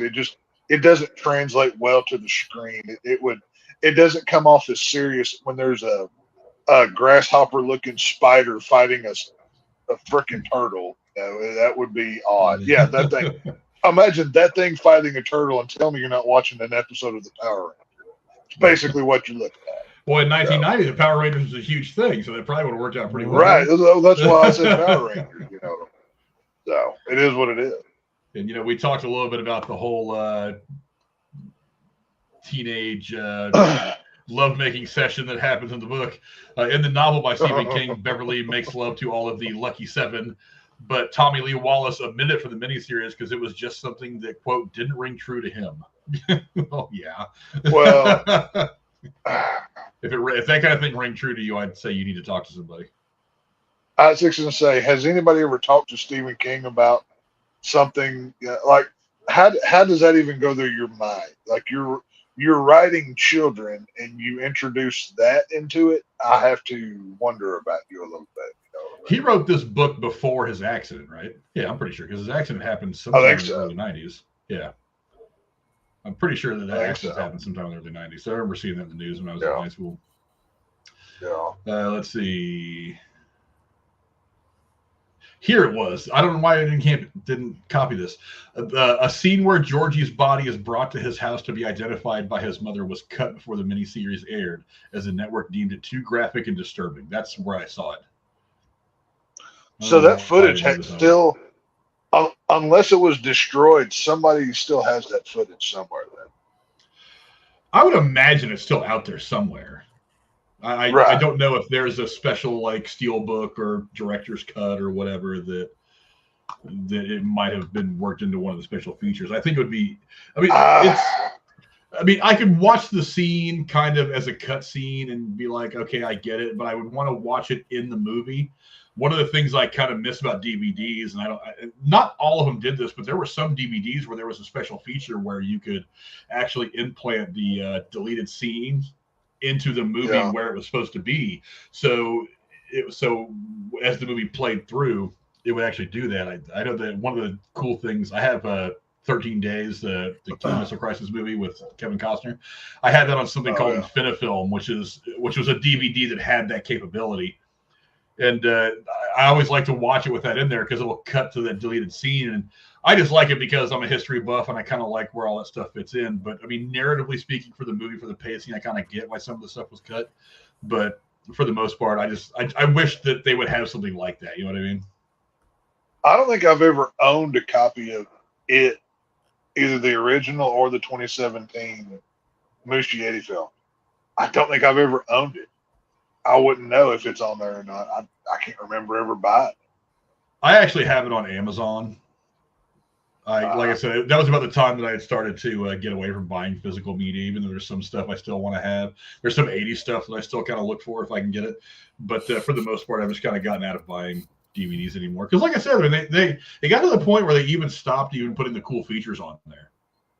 And that was one of the fun things about DVD is that stuff. So every movie should have a director's commentary, a making of, and deleted scenes at the very least. One of the things that I love about both the Saw films and the Rob Zombie movies is they all have all of those things I just mentioned. Like they have behind the scenes feature. Hell, Rob Zombie's Halloween 1 has a 4-hour making of documentary. And I just learned the other day from a interview that he did with, I think, Howie Mandel or somebody. He shot an 8-hour making of documentary for Halloween 2, but it got cut because apparently him and Bob Weinstein are basically just dog cussing each other, and the Weinsteins didn't want that to get out, so they've kept it locked up for all these years. It still exists, but they don't let that stuff go anymore. I wouldn't let it out either, especially if my last name was Weinstein. Right? Yeah. Bob Weinstein's guilty by association, but not only that, but he probably paid a part. Right? Yeah. No, I would have changed my name and moved to, bumfuck Egypt somewhere, but it is what it is. No doubt. But that seems like a good place to start wrapping things up. I'll go to you first, Tex. Give me your final thoughts on It, the 1990 miniseries.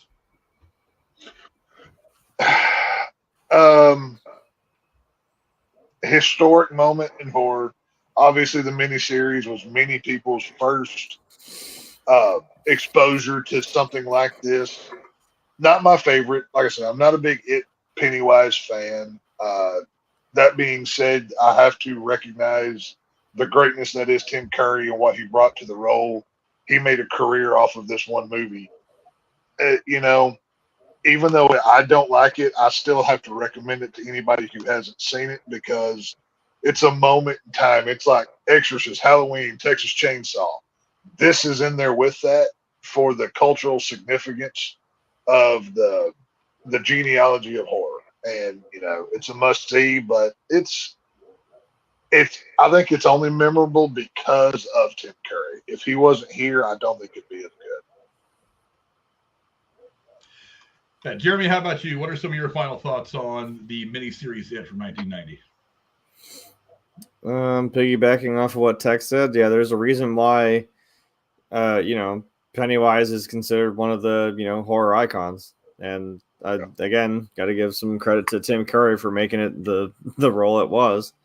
You can tell he's having fun with it. That's the thing, is you can always tell he's having fun. So whether he's running around a damn, big mansion or he's honking, and I don't know what he was honking, but he was doing something in that library, and he was popping balloons full of blood. So, but if you ask Stephen King, you might not want the answer if he was honking something, but you never know. I know that's what I put as my thing. Do you have Prince Albert in a can? You do. Well, you better out. That's the thing, though. It's just that makes me laugh. I don't know. That's just fun. Yeah, I would say it's worth a watch. Hell, watch both. They're good in their own respects, and obviously, with how things are now, that the 2017 movie is a lot more horrifying than.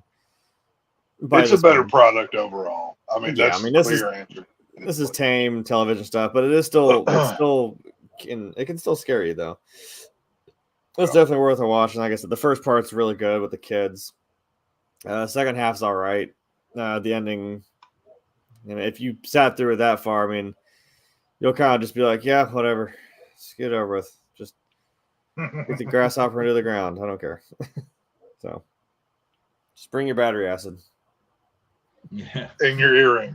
Bring your earring. Yeah. Oh, yeah, that's right. And the slingshot, yeah. Yeah. That's all it takes. Yeah, it's great. It's great TV. It's great character work and performances. It's not great horror. It's kind of barely horror, really. Like Tex said, you gotta show some kills if you want to touch on the horror aspect of it. This miniseries doesn't. Look, for 1990, this was really kind of this was the best possible outcome for what you could have done in 1990. I mean, you got an actor who was in his prime, like Tim Curry. You got a bunch of other great actors that had been very good for the most of the last 15 or 20 years. You got some great young kid actors. Like I said, Seth Green on his way up at the time. Jonathan Brandis was kind of already a star. He had been in a bunch of stuff and would go on to be in a bunch of stuff for the next several years till his unfortunate death. But just a group of really talented people getting together and telling a really interesting story. Again, Stephen King does not always get the credit for the character work that he does, but this, I think, displays that. But then again, you should have focused on a little bit more of the blood, guts, and spit and ass, because that would have made this a little bit funner to watch. But I mean, again, great character work. Like I said, it's when you think of Tim Curry, this is one of the three things that I think of. I think of this, I think of Clue, and I think of Rocky Horror Picture Show. But it's a fantastic watch if you're a Stephen King fan. This is one of the better iterations of his work, especially the miniseries. Like I said, I think The Stand's better, but this is right up there. I think as a pretty close second. But I mean, like I said, it's a lot of great character stuff. So you don't have to be a horror fan. I don't know if Cora's still watching, but there are aspects of it's not so horror-like that it's going to chase away someone like Lady Cora. I think it's something that even she would get into. I think if she can handle Nosferatu, honestly, we're going to be talking about Nosferatu here in, I don't know, a couple days. Nosferatu, I think Nosferatu is still a scarier movie than this. I think there's more scary in Nosferatu than it is in this. The imagery, it works. It's kind of inherently creepy. But yeah, I mean, I could run down the list of people that are in this miniseries. I don't have to. They're all just a bunch of Hall of Famers. So you get a bunch of Hall of Famers together, you end up getting kind of the murderers row. You get the dream team, and you end up doing some pretty cool shit. And they did some pretty cool shit with this miniseries. I thought it was quite good. I've always enjoyed watching it. My girlfriend is not a big fan of horror, but she kind of likes this. She actually likes the Andy Muschietti films, which I think are much more straight up horror. So it really is appealing to a lot of different people. And again, it was 1990 television when there was only so much you were going to get out of it. But I think it's a really great thing to watch. If you get a chance, go ahead and watch it. You can find just a basic version on DVD in Walmart for probably $10, or it's on what did I say it was on? It is on. It's on Tubi. So you can watch it. Yeah, you can watch it free on Tubi. I think it's also on HBO Max. But I mean, if you don't want to pay for any of the services, I think it's on Tubi. So go watch it on Tubi. It's about 4 hours long, 3 or 4 hours long. I think the extended version is like 3.5 or something like that. But it's a good watch. I don't think it would be that. I don't think it would be a waste of your time to watch it. I think it's pretty good, especially if you want to see Tim Curry kind of in his prime, which is where he was at about the time this was coming out. Mm-hmm. But thanks to my amazing co-hosts for coming to hang out with me tonight, for going to all their great insight, giving us all their thoughts on this. Spooky season continues, like I said, Thursday with Nosferatu. Really looking forward to that one. I'm hoping Lady Cora will be here for that. We've talked about it a lot. So I'm hoping we're going to be a silent film. How do we break down a silent film that is 101 years old? We're going to figure that shit out between now and Thursday. There's so many different versions with like different scores of music. I'm like, fuck, which one am I going to watch? Like, true. We do the whole review. We just do it muted. We just do the whole thing muted. Just do the whole thing muted. Don't hit the mute buttons. No subtitles, no nothing. We'll put up the cards, like the speech cards. Right, right. That's how we do it right there. You'll see my lips news. It'll be like, "Hello, my friends in film fan." Oh man, we got a lot of rehearsing to do in the next 2 days. Shit. Yeah, hang on. Could we get Rachel to just type in the comment section what we're saying? Just type random stuff for the whole thing. We're just gonna let her live read. Good luck, Rachel.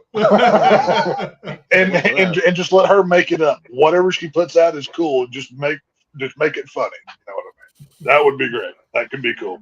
Yeah, censor me. I'll say some off the wall shit, and all of a sudden it's like, yeah, I think this movie's pretty cool. Yeah. Everything tech says is just going to be like bleep, expletive deleted, bleep, expletive deleted. Pretty much, yeah. That would be a lot of fun. I wish somebody would have hit me with that idea a long time ago. I would have had a few graphics and title cards made up just for shits and giggles. I don't know why I just thought of that. It happened. Genius comes to me sometimes. There's got to be another silent movie that we could do out there somewhere that would be interesting. I mean, I can think of one or two maybe, but the 1925 version of Wizard of Oz, which was True. really fucking weird. I've never seen that. It's interesting. I'll say that. I wasn't expecting that. I watched it out of curiosity, but I think the first iterations of Batman from the 30s or maybe early 40s. No, those weren't silent. No. Are you talking about the serials? Yeah, the serials they used to play still before have. television. They used to play in the theaters before the movie. I actually own those. No, those still have sound. Yeah, those have sound and words in them. Yeah, they're still fun. Yeah. Yeah, we'll think of something. we'll think of something. We'll do a whole silent, or we can just do Silent Movie by Mel Brooks. Oh, there you go. I think that works. I think that's the winner right there. But thanks to my co-host for being so awesome as usual. My hetero life mate Jeremy, where can the folks at home find you on the internet, sir? I'll be here on this little talking box. We have color and we have words and sound now, so. I'm here on this channel on Thursdays, Tuesdays, whenever I don't have acid reflux. Jesus. I need some milk. And I'm also on I'm just not with it today. Yeah, because I have a YouTube I don't do shit with. I basically just bitch about things on the app formerly known as Twitter. Twitch doesn't pay me money because I am not a hot girl in a hot tub. So there's that. Well, and just whip out some cleavage. You'll be fine. Just fake it. Yeah, sure. Fake it, then I'll make it. That's how the name of the game. Well, these days you just have to identify as a hot girl in a hot tub. So right, yeah. Well, they're saying but then there's actually, I can say that all I want, but then it's. We're just talking about that, like showing and telling. There's a difference between the two. And I'm also I keep forgetting to mention it. Like I'm also in and out of Brooding Gamer stuff. So I mean, and his stuff's in the description as well. So if you like, he's into the horror stuff, Halloween and Jurassic Park, Haunted Mansion, shit like that. So I pop in and out of his stuff for once in a while. Dude. Hell yeah, and. As Frank so aptly titles it, I also suck at Fortnite, so I tend to do that from time to time. But you do have All Hail to the King, Ash Williams, so you're doing pretty good. I do, and the only I'm kind of glad that there's a glider that is just a giant crown that he holds onto when he goes down. I'm like, all right, that's perfect. It's not meant to be his glider, but I was like, but I gotta use it. That's perfect. So groovy. Hell yeah. And to my friend from down south, the Shade from the Lone Star State, my man Tex. What do you got going on, sir? Well, last night I was invited over to Alex and the Garbage Man's channel to have just a general horror discussion. The three of us just hung out. We're on there for a couple hours doing our thing, discussing films and everything else. So once you get done watching here, go to Alex and the Garbage Man and please watch that. Give them a like and subscription if you're not already. Just hanging out, enjoying the Halloween season. My recommendations for tonight are 2 anthology films, 2 of the best Halloween feeling October time films you can watch. Number 1 is Tales of Halloween. It's on Tubi for free. Once again, horror anthology, 3 or 4 stories interlocking with a really cool ending. The second one, Trick or Treat. Sam got my boy in it. This is maybe the best non-Michael Myers Halloween film. It's on AMC Plus is where you can find that. So go watch Trick or Treat and Tales of Halloween. And Wednesday, I get to hear Frank eat some humble pie for, his Niners taking a beating from, the Cleveland, whoever the crap they are. And first off, they won by 1. Let's not say took a beating. Hey, 1 or 100 doesn't matter. You still took your whooping. Just L's an L, and it's who you took the L from. That's the important. That's the point we're making here. Yikes. Well, if that's the point we're making, someone took an ass beating from my Niners like a week ago, but whatever. Well, no. You have had your 1 week of bragging rights. That has expired, sir. We have to wait until we play again. You know how this works. Just saying. Yeah, Come on now. you will hear me eating a little bit of humble pie and bitching about terrible play calls and bitching about terrible player usage and terrible officiating for that whole. I was there in Cleveland to witness that train wreck, and it was boy, it was something. Me and Tex will go into that. We'll go into that tomorrow. Hell yeah. And as Tex said, you will see us back here tomorrow talking football as usual, giving you our thoughts on the fantasy impact of Week 5 of the NFL. Looking forward to Week 6. Texas pick 3. He lost. He took his first L's. He took his first L's. I mean, Hey. they were good L's for him, but I mean, he took his first L's. My strategy worked, buddy. I told you. I had a feeling if I'd done this, I'm not gonna say what I did, but you'll find out tomorrow. It worked. I am happy to take a loss point. That's all I'm saying. So, it's all good. And then, of course, you'll see us back here Thursday as we break down the 1922 silent film Nosferatu. That's going to be a lot of fun. Yeah. Hopefully Lady Cora will be able to join us for that one. She had mentioned really liking that movie and wanting to talk about it. So hopefully Lady Cora will be here for that. I'm really excited to see how we're going to break that one down. It's going to be interesting because, you know, for being a silent film, it relies on a lot of visual stuff to scare the hell out of you. And granted, people were scared a lot easier back in 1922, but today it's still a pretty interesting movie to watch. We're going to break that down. And yes, JSP says, we talked about we talked about John Ritter earlier. We were remiss not to say rest in peace to Suzanne Summers, who passed away yesterday. Very unfortunate. And a TV Piper Levin passed away as well. The mom from Piper Laurie, who played Laurie. Carrie. Yeah. They both she passed away as well. Days. So yes, definitely a rest in peace to both those amazing, talented actresses. Fantastic stars. Suzanne Summers through the 70s, 80s, into the 90s. Piper Laurie, who went all the way back to I think the 50s. I mean, she had been around for quite some time in several big roles, even before playing the mentally broken mom and Carrie, and even several things after that. But yeah, definitely some big losses. So go check out some of their work from their prime. It's always great to go back and look at some of the stuff from the past. I'm actually going back and watching season 1 of Chips right now and remembering just how long ago 1977 was.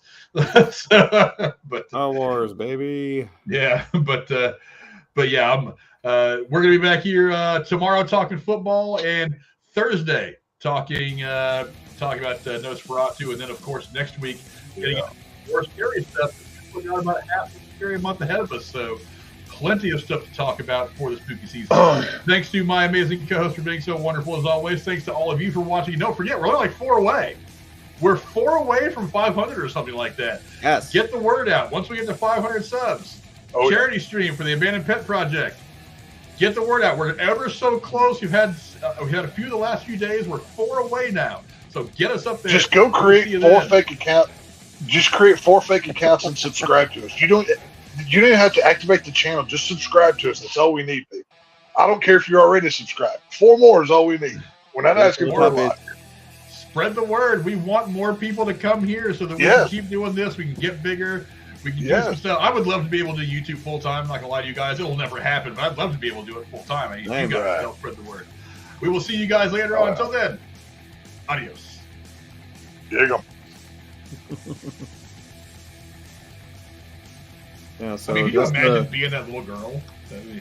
Well, I was gonna say stay away from sewer drains, and your laundry outside. And why the hell didn't she run? I mean, it's like even in 1990, well, you either run or you freeze. Weird guy, I'm running. I don't know. I would have ran away. I wonder how long it took Tim Curry to pee in that clown suit. It took a while. There's always a flap. Come on.